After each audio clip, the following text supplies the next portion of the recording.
Another year is officially in the books for one of the longest-running modified tours in the country. How's everybody doing? I'm Jay Elson, and this is Midco Motorsports.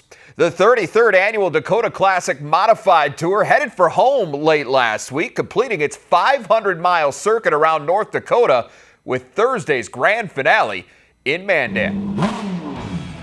Big numbers in the pits and on the checks these guys would be chasing.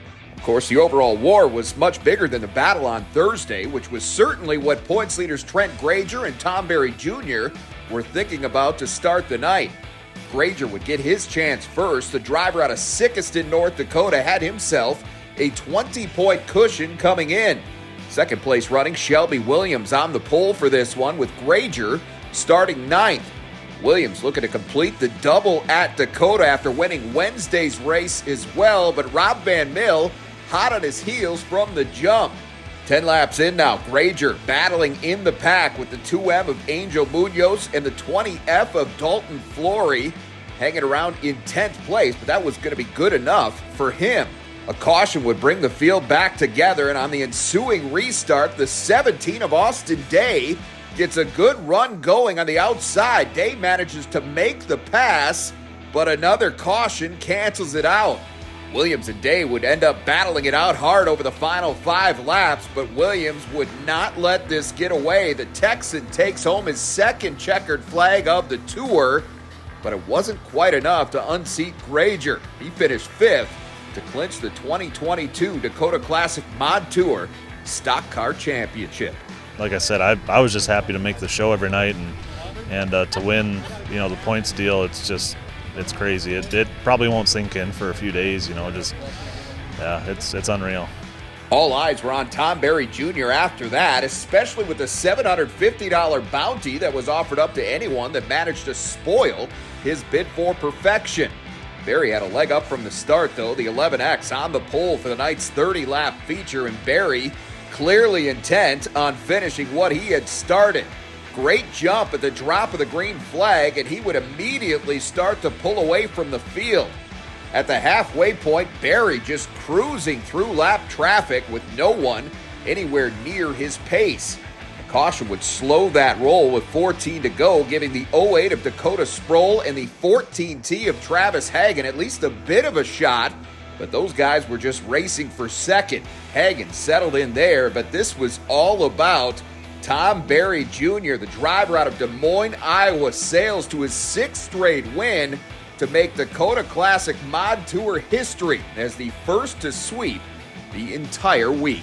Honestly, it's a relief. Biggest thing, I had a lot of pressure on me all week, but really coming into last night, we didn't have it sealed up, and really I wasn't too worried wrapped up about the points, but then the win streak of breaking that record was that kind of, I've already won the championship before, so that kind of meant more to me, breaking that record, and just for how long that record stands is unreal. So for the stars to align and everything to work out, it's just can't even speak the words. Sunday brought another big modified race with the USMTS stopping at Casino Speedway for the 13th annual Summer Soda Nationals. The WISSOTA Street Stocks led things off at feature time, and it was the 31 of Jason Marco showing the way for the first 9 laps. A caution bunched them back together, and that's where number 5 starter Kyle Dykoff found another gear. Dykoff went from 4th to 1st in a single lap and went on to lead the final 11 circuits to cash in at Casino for the 3rd time this season. Fast forward to the night's main event, 24 USMTS Modifieds took the green flag, which set off a battle between the 60 of Dan Ebert and Watertown's Scott Ward in the 37. Those two would trade the top spot several times over the first 9 laps before Ebert finally created a little space at the front. The lone caution for the race came out on lap 20, and on the ensuing restart, Jake O'Neill starts to make his move. The Tucson, Arizona native got around Tyler Wolf for 3rd, then picks off Ward for 2nd a couple of laps later. But the Zero Machine didn't stop there as O'Neill pilots it past Ebert for the lead on lap 40. Now the 60 car kept the pressure on, making one final charge as they reached the white flag, but O'Neill managed to fend him off to finish off his 27th career USMTS victory. Can't pass him where he's at, so I had to go somewhere different. And we just worked at it hard all race, and it takes a lot of patience. You know how to know when to get on the brake and get on the gas. And these guys are the best at the modified races there is. So you're pretty around good company. So we just drove as hard as we could.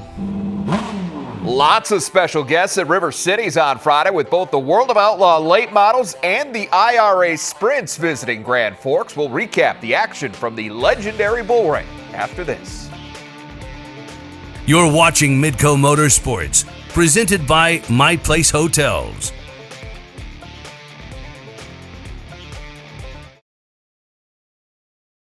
Race fans in Grand Forks got a little extra bang for their buck last week with both the World of Outlaw Late Models and the IRA Sprints joining Friday's already potent field at River City Speedway. Among those special guests, former RCS late model regular and fan favorite Ricky Weiss. Now, Weiss not much of a factor Friday, but Georgia native Shane Clanton certainly was. The 25 car started first and quickly took command of the night's 40-lap main event. Things would tighten up a bit once Clanton got into traffic, thanks largely to Dennis Erb Jr. The 28 hassling Clanton here, but the leader held strong around the top. Erb never did back down. In fact, he stuck right with him the rest of the way, but Clanton just too good. He officially led all 40 laps to pick up his first World of Outlaws win of 2022. Erb settled for second, with Mike Marlar rounding out the podium. They would round out the night with a NOSA IRA Sprint feature, 24 cars chasing the $3,000 top prize. Grand Forks native Jade Hastings tried to stake his claim to that cash early from the front row, but he'd eventually get some company. Mark Dobmeyer and Wade Nygaard applying the pressure here, but Hastings manages to stand his ground. Eighth-place starter Austin Pierce enters the fray late. Pierce made his way to second before a caution with 3 laps to go, and he would own this thing from there. The 2A with a massive slide job for the lead after the restart, and that would do it. Austin Pierce leads the final 3 circuits for what he says was one of the biggest wins of his career. Yeah, this is definitely my biggest win of my career. Never raced with the IRA before, and first time we do, we pick up a win, so it's pretty incredible. Well, no win for Brendan Mullen last week, but he'll get another shot Friday in Grand Forks. Brian Shawn will check in with the defending NOSA champ when Midco Motorsports rolls on. You're watching Midco Motorsports, presented by Husitz.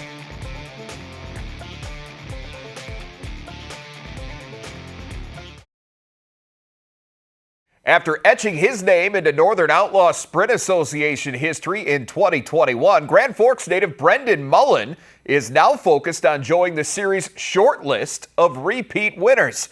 Brian Shawn has more with the driver of the 11M in this week's Inside Track, which was presented by My Place Hotels.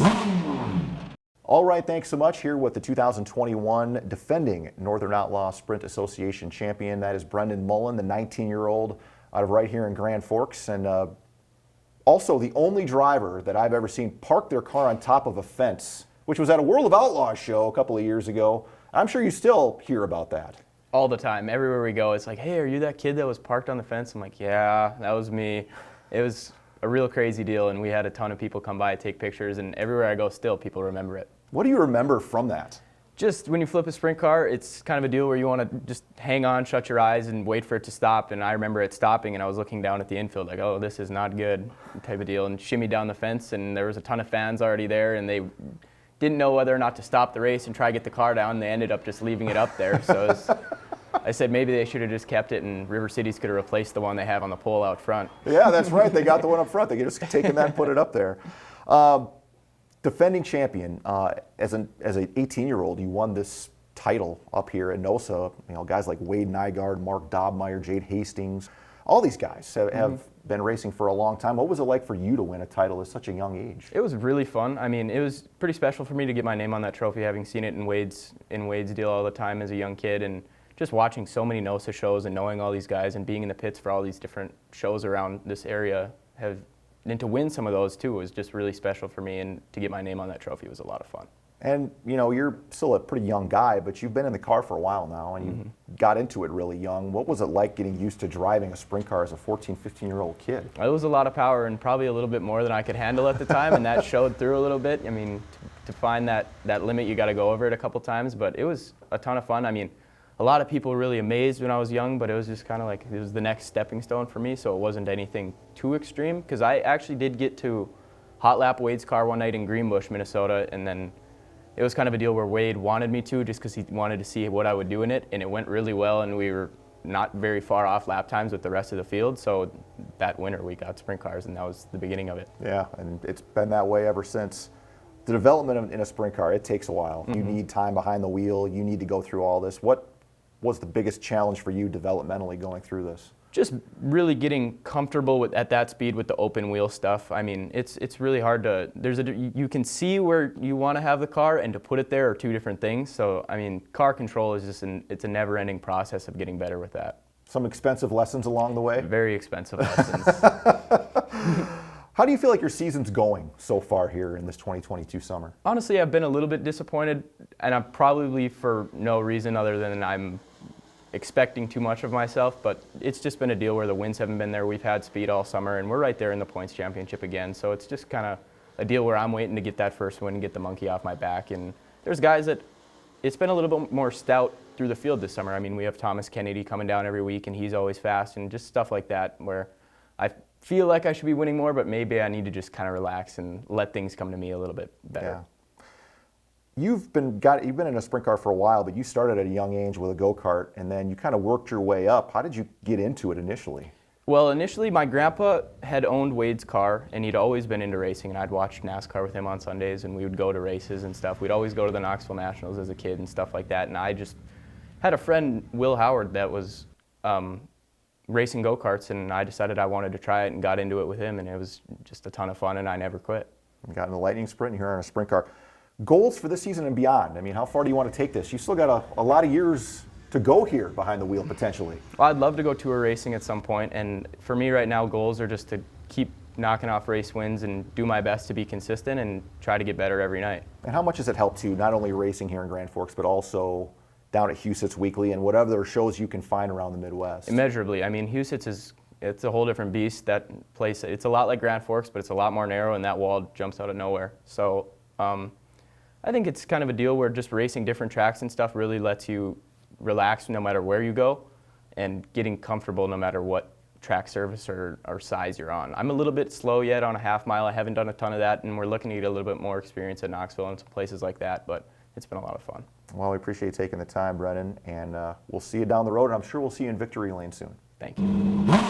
All right, thank you, Brian. Well, Big Motor Mania featuring Mullen and those NOSA sprints, along with the NLRA Late Models and the Advantage RV Modified Tour, is set for Friday night at River Cities, and we will have it all live for you right here on Midco Sports coverage starting at 7 p.m. All right, Mullen's NOSA counterpart, Mark Dobmar, one of the all-time winningest drivers at Houston Speedway, but he'd been stuck on 68 career victories for nearly a year.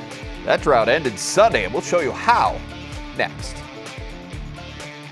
You're watching Midco Motorsports, presented by My Place Hotels.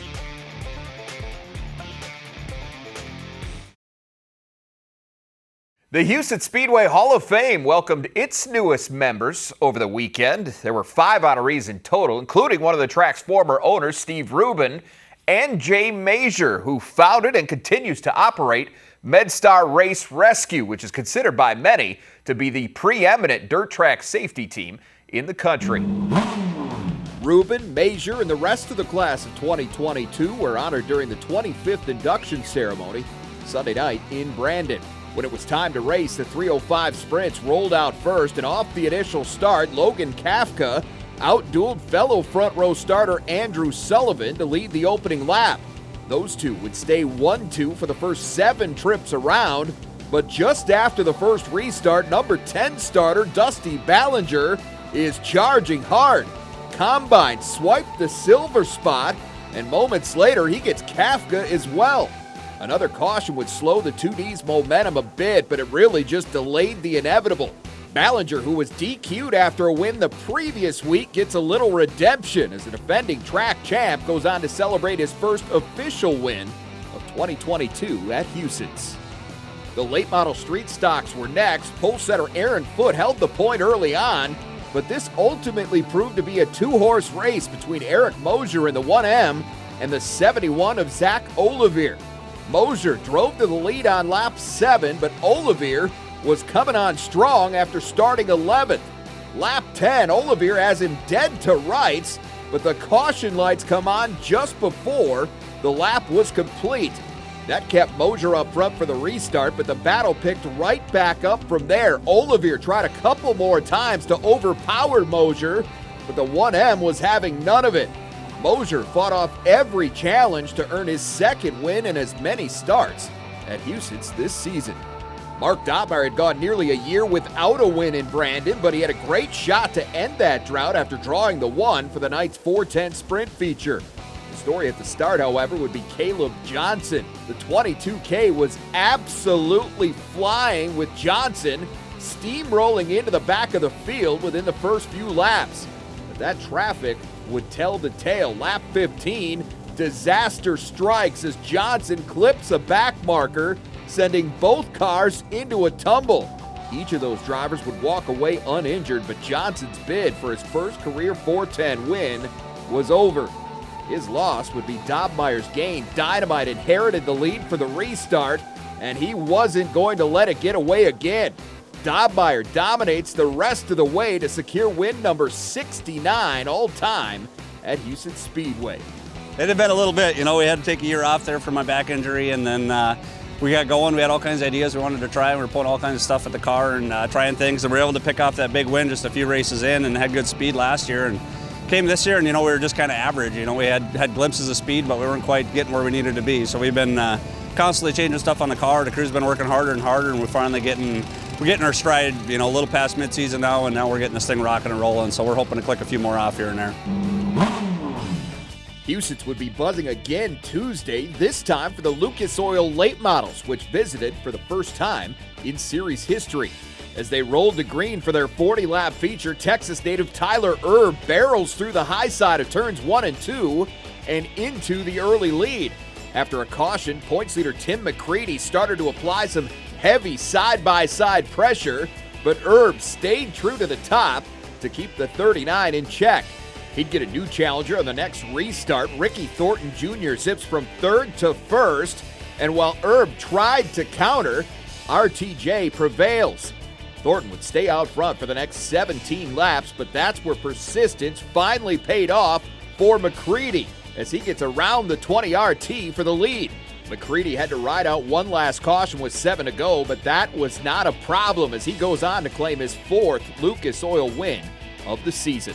The Tri-State Late Models finished off the night, and this one came down to a pair of Watertown, South Dakota drivers.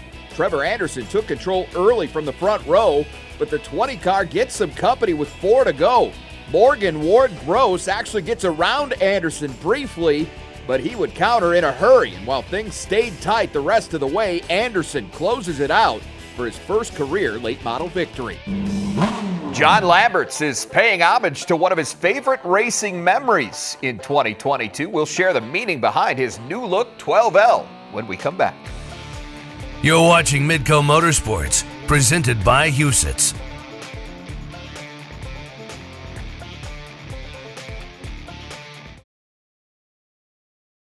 John Lamberts has had plenty of memorable experiences over his nearly 3 decades in racing, but the foundation of his 2022 season is centered around one particular memory that actually predates the rest. Lamberts shares his feelings on that and his racing future in this week's Driver Spotlight. John Lamberts has always been easy to spot, but this year, it's his car that's hard to miss. We did a tribute to a 1990 Wolfgang car. It's that car's kind of special to me. It's the first time me and my dad went to the Knoxville Nationals together, and Doug ran the alphabet that day. You know, it went from the E, the D, the C, the B, and then 5th in the A. So I kind of always liked that car, and I've liked orange. So we've had an orange car before, a long time ago, but so just decided to bring it back. I sent him a picture. I said, thanks for the influence, and well, there'd be a lot of beeping to tell you what he said back to me, but he said thank you, and the car looked great. Unfortunately, engine issues have limited the track time for that new look 12L. What they haven't done is extinguish the competitive fire of the man affectionately and accurately known as Longhair.